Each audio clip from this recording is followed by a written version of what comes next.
नमस्कार। अब last video में हमने बिग डेटा का इंट्रो लिया था कि कैसे हम बिग डेटा को मैनेज करते हैं, उसे हैंडल करते हैं गूगल क्लाउड में, वो सब हमने देखा था। अब इस वीडियो से हम स्टार्ट करते हैं अपने मॉड्यूल को। तो इसमें हम देखेंगे डेटा लेक क्या होता है। अगर आप टेक्निकल डेफिनेशन में जाएं डेटा लेक की, तो data lake is a massive centralise storage repository design to hold vast amount of data and its native unprocess format until it is needed for analytics और मैसिव लर्निंग। ये तो हो गई इसकी टेक्निकल डेफिनेशन।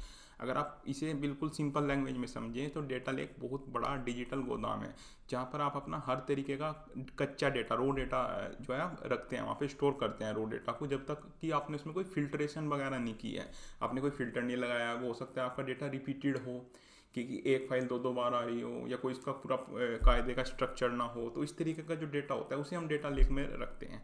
तो कुछ तो इसमें सेमी स्ट्रक्चर डेटा हो सकता है, जैसे जेसोन फाइल होगी।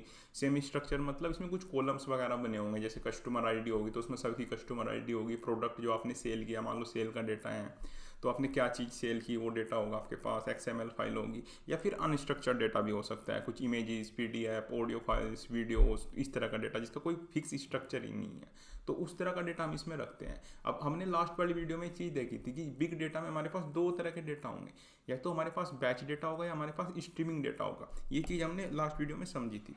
बैच डेटा हम किसे बोलते हैं? बैच डेटा हम बोलते हैं जो डेटा ऑलरेडी क्रिएटेड हो चुका है। इसके एग्जांपल के लिए आप ले सकते हैं, जैसे आपके पास एक साल का सेल्स का डेटा है, आपकी कोई वेबसाइट है, जैसे अमेजोन, फ्लिपकार्ट, इस तरह की आपकी कोई वेबसाइट है, तो उसका पूरा एक साल का डेटा है। उस पर आपको कुछ एनालिटिक्स करनी है, आपको देखना है कौन सा प्रोडक्ट आपका किस रीजन में ज़्यादा सेल हुआ है, तो इस तरह की आपकी इन्फॉर्मेशन निकालनी है। तो उसे हम बोलेंगे बैच डेटा, जो ऑलरेडी क्रिएटेड हो चुका है आपका। और दूसरा डेटा होता है आपके पास स्ट्रीमिंग डेटा, जो डेटा अभी लाइव है, मतलब जो अभी जनरेट हो रहा है। इसका एग्जांपल में आप समझ सकते हैं, जैसे IoT सेंसर्स वगैरह जो हमारे पास होते हैं। मान लो आपकी कोई इंडस्ट्री है, कोई फैक्ट्री है, उसमें आपने 1 लाख सेंसर लगा रखे हैं, तो उनसे जो डेटा आ रहा है वो लाइव डेटा है। तो इन्हें दोनों को हैंडल करने का जो है तरीका हमारे पास अलग होगा गूगल क्लाउड में। इसका मेथड अलग होगा, इसका मेथड हमारे पास अलग होगा। तो अभी स्टार्टिंग में हम बैच डेटा पे जो है इस मॉड्यूल में हम ये वाला जो है अब ये करके देखेंगे पूरा बैच डेटा वाला, फिर हम स्ट्रीमिंग पे जाएंगे, फिर हम दोनों को मिक्स करेंगे। तो अगर बैच डेटा होगा हमारे पास, सबसे पहले हम बैच डेटा को क्या करेंगे, ये ऑलरेडी क्रिएटेड डेटा है, बहुत बड़ा डेटा सेट होगा हमारे पास, इसे हम पहले स्टोर करेंगे डेटा लेक में। अभी पूरा हम इसे बना के देखेंगे डेटा लेक बोलते किसे हैं। ये क्लाउड स्टोरेज ही होता है एक तरीके का, जिसे हम ऑर्गेनाइज फॉर्म में रखते हैं अपने डेटा को, उसे हम डेटा लेक बोलते हैं। अभी इसे पूरा बना के देखेंगे कंसोल में। तो बैच डेटा का हमारे पास होगा, तो सबसे पहले हम उसे स्टोर करेंगे डेटा लेक में।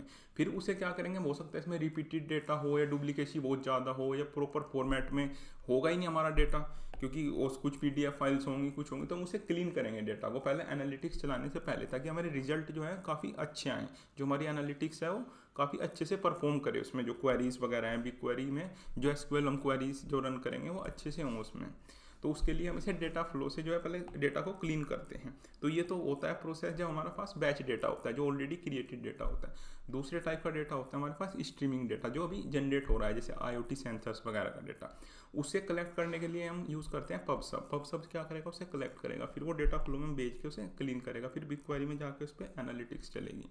तो दोनों का जो है एंट्री पॉइंट अलग होता है। जो बैच डेटा होता है उसका एंट्री पॉइंट होता है डेटा लेक। हम उसे पहले डेटा लेक में स्टोर करते हैं, उसके बाद डेटा फ्लो से क्लीन करता है, फिर बिग क्वेरी में जाके इस पर एनालिटिक्स चलता है।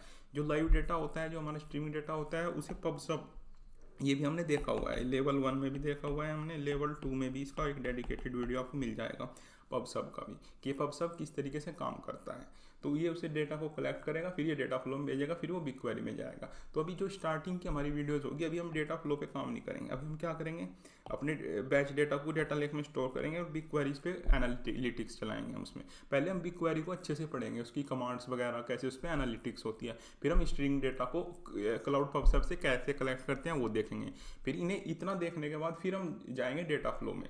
तो डेटा फ्लो का जो वीडियो आएगा वो लास्ट में आएगा, मतलब लास्ट की जो 2-3 वीडियोस होंगी उसमें हम पूरा जो है ये वाला स्ट्रक्चर पूरा बना के देखेंगे। अभी तो हम डेटा लेक देखेंगे, फिर नेक्स्ट वीडियो में हम बिग क्वेरी के बारे में पढ़ेंगे पूरा, कि बिग क्वेरी में हम कैसे डेटा को एनालिटिक्स कैसे उस पर रन करते हैं, कैसे उसमें SQL कमांड हम रन करते हैं, वो सब बिग क्वेरी का देखेंगे। फिर हम पबसब से डेटा कलेक्ट करके देखेंगे, उसके बाद फिर हम डेटा फ्लो पढ़ेंगे। तो चलिए अब हम देखते हैं डेटा लेक हम कैसे क्रिएट करते हैं कंसोल में। तो उसके लिए आपको डेटा लेक कुछ नहीं होता, एक सिंपल आपकी स्टोरेज होती है जिसमें आप अपना डेटा रखते हो। तो क्लाउड स्टोरेज हमने इसमें देखा हुआ है, लेवल 1 में भी देखा हुआ है, लेवल 2 में भी देखा हुआ है हमने। इसकी सारी जितनी भी क्लासेस वगैरह होती हैं हमने सब पढ़ी हुई है क्लाउड स्टोरेज की। तो आपको सिंपली क्या आना है, यहाँ पे क्लाउड स्टोरेज में आना है, यहाँ पे आपको देखने को मिल जाएगा क्लाउड स्टोरेज, और यहाँ पे आपको एक बकेट क्रिएट करनी है सिंपल। ये काम हमने काफ़ी बार कर चुके हैं हम बकेट क्रिएट। तो इसका आप कोई भी नाम रख सकते हैं, ये ग्लोबली यूनिक होता है। तो इसलिए जो आप स्टार्ट करें अपनी डोमेन से या कंपनी के नेम से या इस तरीके से आपको स्टार्ट करना होता है, नहीं तो क्या होगा, वो पहले से ही ये बोल देगा कि ये ऑलरेडी क्रिएटेड है, क्योंकि ग्लोबली यूनिक होता है। यहाँ पे आप ये देख सकते हैं।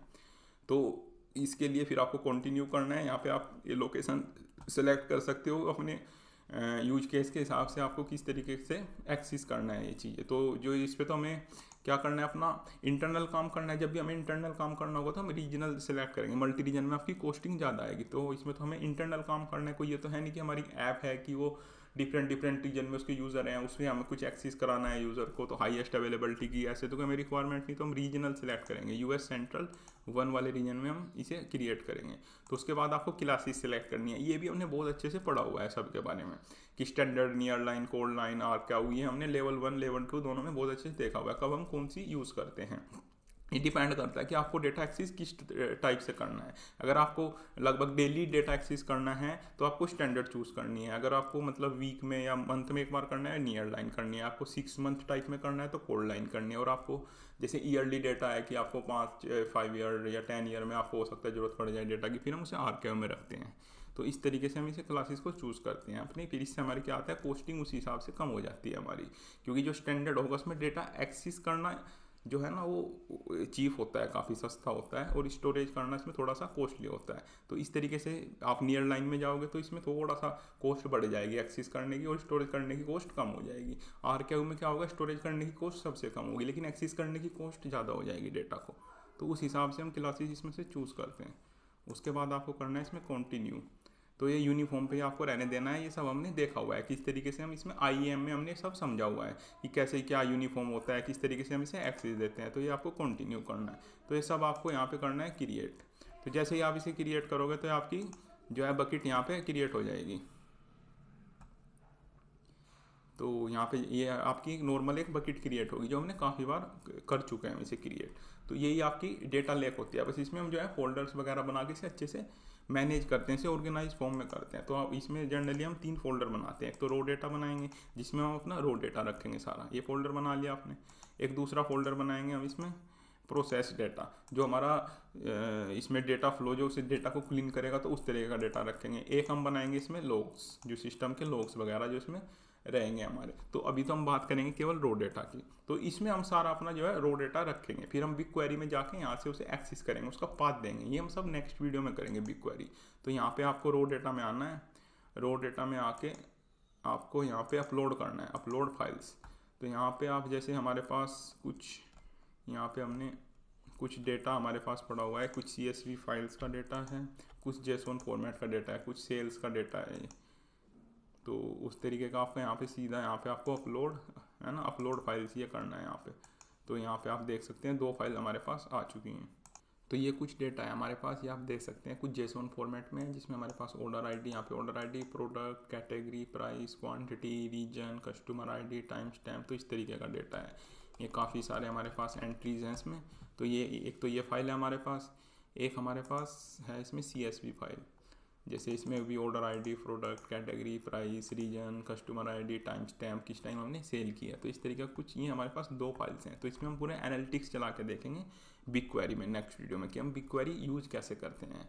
हमने डेटा लेक बना ली। डेटा लेक क्या होता है, डेटा लेक कुछ नहीं होता, सिंपल आपको क्लाउड स्टोरेज में जाना है, बकेट बनाना है, बकेट के अंदर 3 फोल्डर आपको बनाने हैं। तो उसे ऑर्गेनाइज करना है डेटा को, रो डेटा को। तो ऑर्गेनाइज करने के बाद हम इसे फिर बिग क्वेरी में एक्सेस करते हैं। कायदे से तो इसे पहले डेटा फ्लो में जाना चाहिए, डेटा फ्लो में जाके क्लीन करके फिर हम उसे बिग क्वेरी में एक्सेस करते हैं। तो हम डेटा फ्लो करने से पहले इसमें वो करेंगे, बिग क्वेरी का हम पूरा डिटेल्स पढ़ेंगे कि बिग क्वेरी कैसे काम करती है, मतलब बिग क्वेरी में हम कैसे SQL कमांड वगैरह चलाते हैं। ये सब हमने देखा भी हुआ है, लगभग काफ़ी कुछ हम बिग क्वेरी का भी एक वीडियोस में देख चुके हैं। तो हम पूरा जीरो से दोबारा देखेंगे बिग क्वेरी।